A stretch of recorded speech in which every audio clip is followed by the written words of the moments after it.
Dobar dan, pomaže Bog. Grad Niš,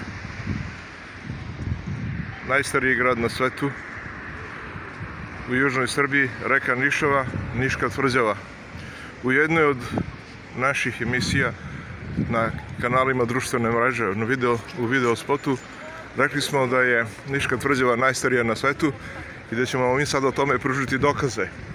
Kao što vidite, ja ovdje stojim ispred pešačkog prelaza, odnosno tu je semafor i ja ću da pređem i pokazujem vam Stambul kapiju, koja sva vrvi od dokaza o kojima ja govorim. Kao što vidite, sa desne strane nalazi se simboli koji potvrđuju dokaz da je Niš najstariji grad, analogno tome što je Niška tvrđava najstarija na svetu. To potvrđuju ovi simboli koje vidite.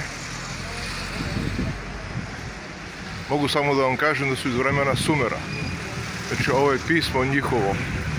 Pogledajte i vidjet ćete, onaj ko se razume, vidjet ćete da su to otisnuta klinasto pismo, takozvano pismo Trske. Onda imamo tu još i ove simbole u obliku cveta, koje gore imamo Davidovu zvezdu, jedna, ovdje ispod ovog reflektora, odnosno fenjera, ovdje je znači centralna kapija.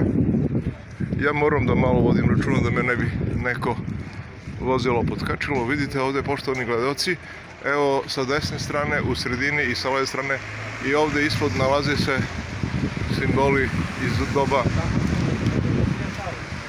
Sumera, koji su živjeli ovdje pre 5000 godina.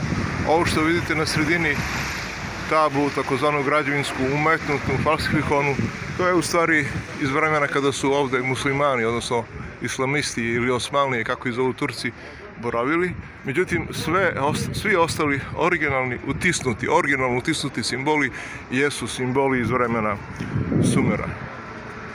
Dakle, smatramo da smo vam dali izuzetno neoborive dokaze. Evo vidite, pogledajte ovaj dokaz. Na što vam liči to? To je sumersko pismo. Pozdrav! Evo, pogledajte kako Niš lep grad. Ćao!